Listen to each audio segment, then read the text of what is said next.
Fajar di atas Bukit Teh, Part ke-1.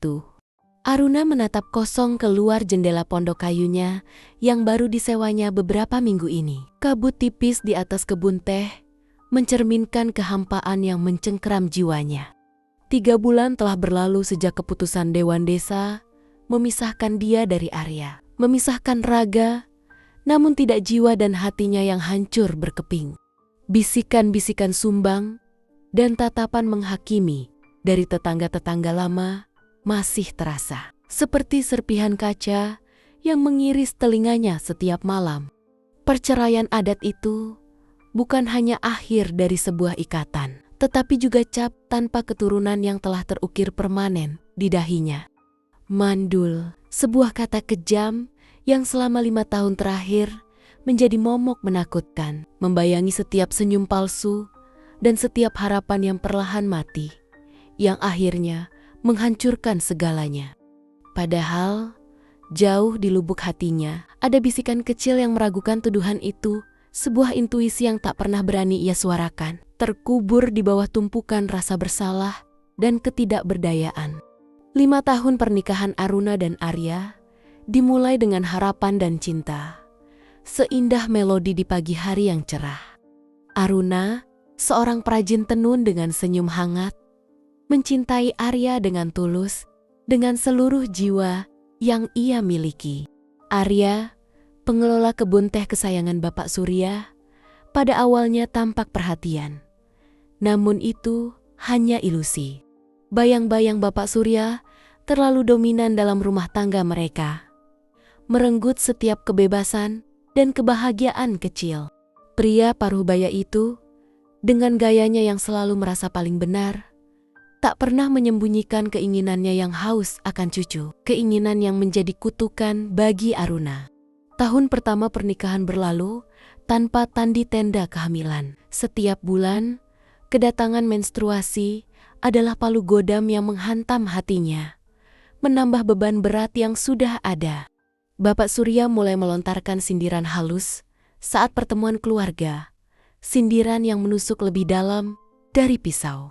"Aruna, kamu itu harus lebih banyak minum jamu kunyit," katanya dengan tatapan tajam yang seolah menelanjangi Aruna. "Bagus untuk rahim," ujarnya suatu kali. Matanya menatap Aruna dengan tajam, seolah menyelidiki setiap inci tubuh Aruna yang dianggapnya tak sempurna. Aruna hanya bisa tersenyum tipis, senyum yang terasa pahit di bibirnya. Sementara Arya diam saja dengan minumannya, seolah tak mendengar, seolah tak peduli. Setiap pertemuan keluarga menjadi siksaan bagi Aruna, neraka yang harus ia lalui berulang kali. Pertanyaan, sudah ada tanda-tanda, menjadi lagu wajib yang selalu didengungkan Bapak Surya. Kadang dengan nada khawatir yang dibuat-buat, yang hanya menambah kepalsuan, kadang dengan nada sinis yang tak tertutupi, menghancurkan sisu-sise harga diri Aruna. Memasuki tahun kedua, sindiran berubah menjadi tuduhan terselubung. Kata-kata yang bagai belati beracun. "Perempuan itu kodratnya punya keturunan. Kalau tidak bisa memberi penerus, apa gunanya?" kata Bapak Surya suatu sore ketika Aruna sedang membantunya memilih daun teh. Kata-kata itu bagai belati yang menghunjam jantung Aruna, menembus sampai ke tulang sumsum.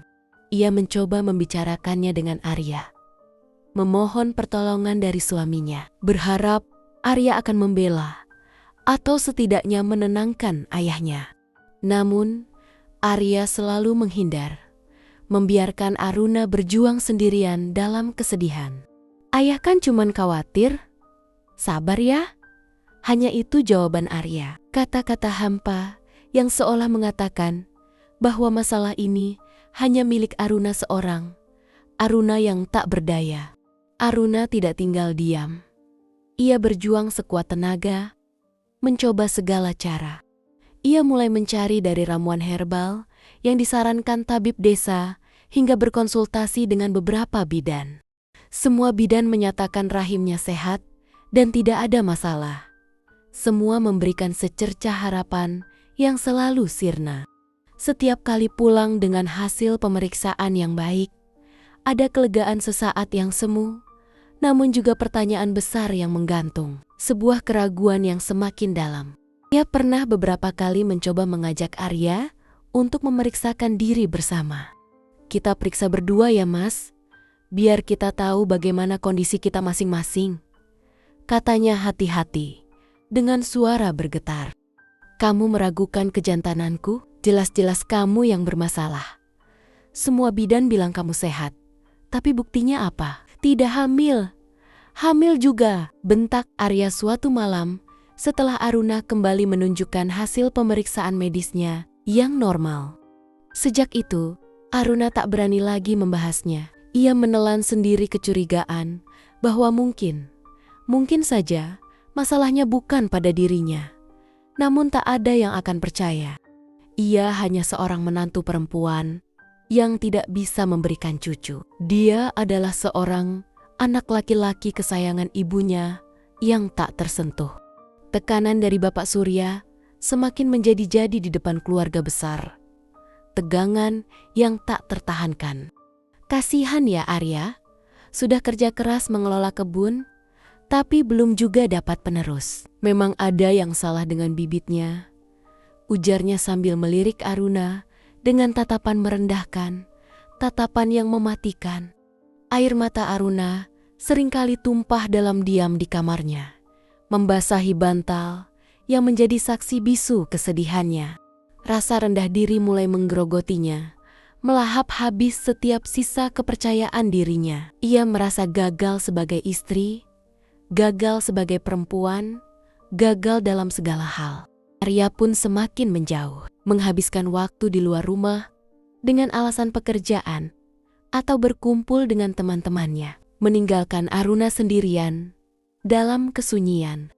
Pondok yang dulu hangat kini terasa dingin dan menyesakkan, seperti kuburan bagi jiwanya. Puncak dari segala penderitaan itu adalah ketika Bapak Surya di hadapan Arya secara terang-terangan meminta Arya untuk menceraikan Aruna dan mencari istri baru yang bisa memberinya keturunan. "Pertahankan perempuan tanpa keturunan seperti dia, kamu masih muda. Masih banyak gadis subur di luar sana yang bisa memberimu anak," kata Bapak Surya tanpa tedeng aling-aling, tanpa belas kasihan. Aruna yang saat itu tidak sengaja mendengar percakapan itu dari balik pintu dapur, merasa dunianya runtuh seperti istana pasir yang diterjang ombak. Yang lebih menyakitkan, Arya hanya diam. Tidak ada pembelaan, tidak ada sanggahan, tidak ada secuil pun keberanian untuk melindunginya. Proses perceraian adat berjalan cepat, seolah semua sudah direncanakan, sebuah skenario yang kejam. Di hadapan Dewan Desa, Aruna merasa seperti pesakitan, meskipun alasan resmi perceraian adalah ketidakcocokan. Semua orang seolah tahu alasan sebenarnya. Tatapan iba dan bisik-bisik sinis mengiringi setiap langkahnya saat Aruna hanya bisa termangu, terpaku dalam kehampaan. 5 tahun pengabdiannya, cintanya, kesabarannya seolah tak ada artinya, terbuang sia-sia. Ia keluar dari perkumpulan desa sebagai janda, dengan cap tanpa keturunan yang dilekatkan oleh mantan suami dan mertuanya, cap yang akan menghantuinya selamanya.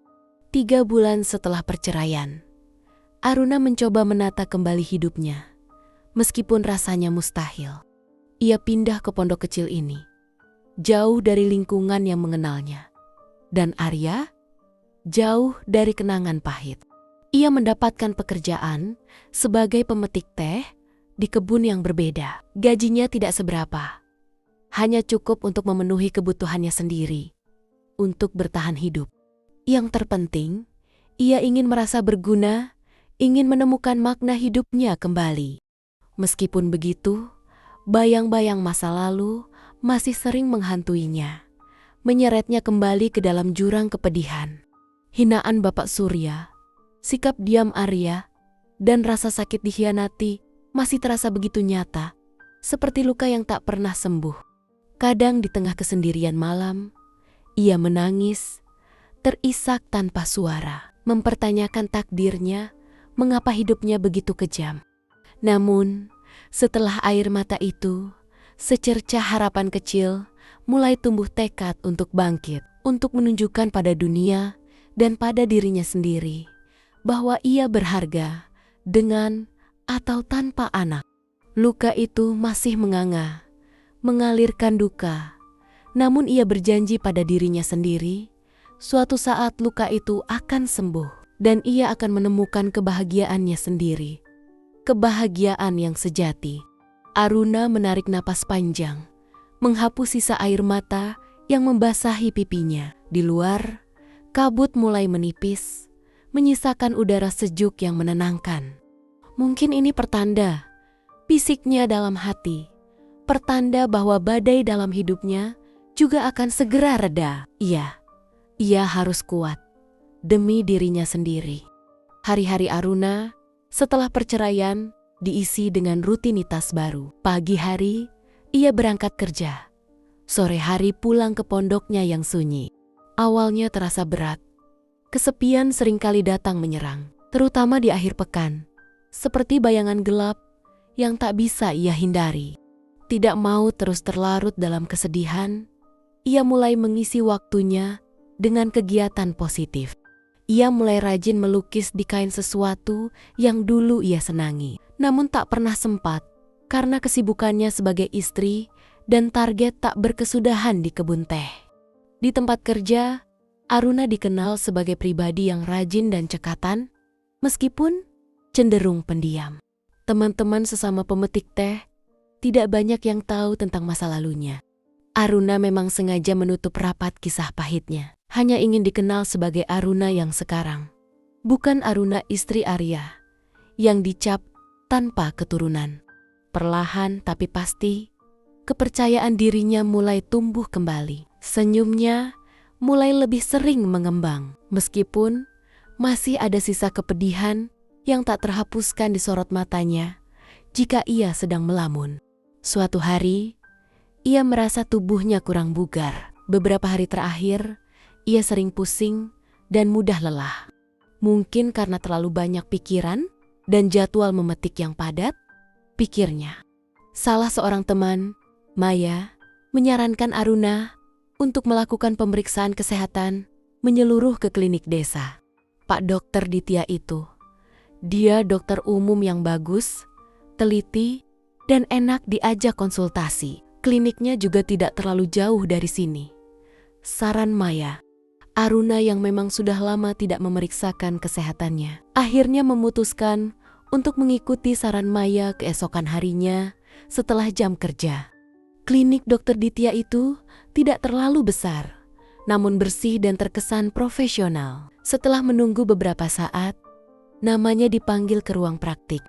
Seorang pria berusia pertengahan 30-an dengan perawakan tinggi tegap dan senyum ramah menyambutnya. "Selamat sore, Ibu. Silakan duduk. Ada yang bisa saya bantu?" Sapanya dengan suara yang menenangkan. Itulah Dokter Ditya. Aruna menjelaskan keluhan-keluhannya. Dokter Ditya mendengarkan dengan saksama. Sesekali mencatat. Ia kemudian melakukan pemeriksaan awal tensi darah, suhu tubuh, dan beberapa pemeriksaan fisik ringan lainnya. Selama pemeriksaan, Dokter Ditya bersikap sangat profesional, namun tetap ramah, menjelaskan setiap tindakan yang dilakukannya. Aruna merasa nyaman dan tidak canggung. Secara umum kondisi ibu baik, mungkin ini hanya kelelahan dan sedikit stres.